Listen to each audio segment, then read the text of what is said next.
অনেক সুন্দর করে খেলা দেখিয়েছেন মধ্য বয়সী আমার তারু ভাই ও আলম মামা। খেলা দেখে আমরা মুগ্ধ, অনেক সন্তুষ্ট হয়েছি। তাই আরেকটি ব্যক্তি সন্তুষ্ট হয়েছেন, সে হচ্ছে ভাদ্রা ইউনিয়ন বাংলাদেশ জাতীয়তাবাদী স্বেচ্ছাসেবক দলের বাদীবিহালীর কৃতি সন্তান 5 নং ওয়ার্ডের সম্মানিত সহসভাপতি বাদীবিহালীর দক্ষিণ পাড়ার মোহাম্মদ লিয়াকত শেখের ছেলে মোহাম্মদ শফিকুল ইসলাম 50টি টাকা চিরতরে অর্পণ করলেন। আশা করি টাকা দিয়ে সাদরে গৃহীত হবে। এটা তারু ভাই আপনার পুরস্কার, আলম মামা আপনারও পুরস্কার।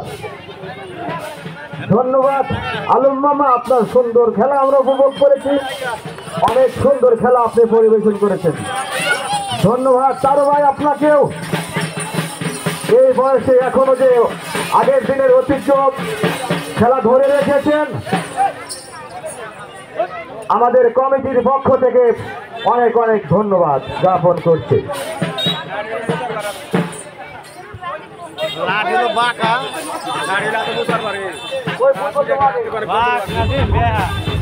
আমন্ত্রিত অতিথিবৃন্দ যারা রয়েছেন, এরপরে আপনাদের জন্য একটা খেলা আছে।